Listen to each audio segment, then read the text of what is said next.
ابھی بہت سارے محکموں کی تنظیمیں نو ہونا باقی ہے، FBR کی جاری ہے۔ جو پہلا نتیجہ جو ہے وہ کیا آیا ہے کہ ایئرپورٹ پر کوئی شخص، کوئی بندہ اب لائن نہیں دے سکتا کہ جی آئیں ہم آپ کو بغیر چیکنگ کے کلیئر کرا دیں گے اور آپ سمگلنگ کریں۔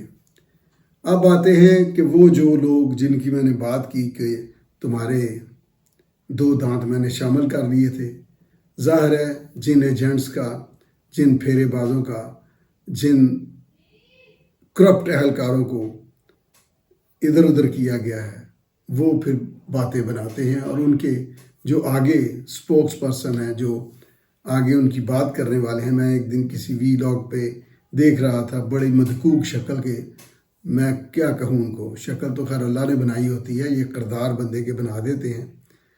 تو کچھ پتہ نہیں انہیں کہ کسٹم کیا ہے، کیا ہو رہا ہے، کیا نہیں ہے، تو بس لگے ہوئے ہیں کردار کشی کرنے کے لیے۔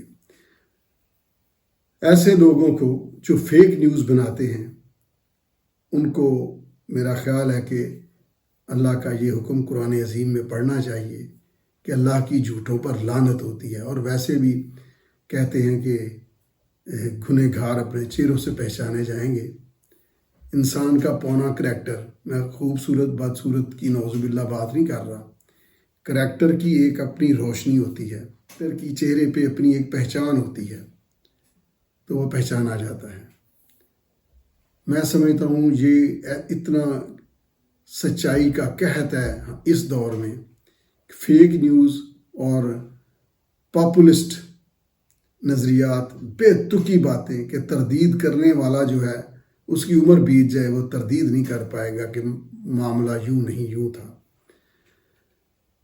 تو یہ خبر کہ جی پولیس بڑی کرپٹ ہے، یہ کوئی خبر نہیں ہے۔ جو مرضی کہے، لوگ نہ تردید کرتے ہیں اور سن لیتے ہیں، کہتے ہیں جی ایسا ہو گیا ہوگا۔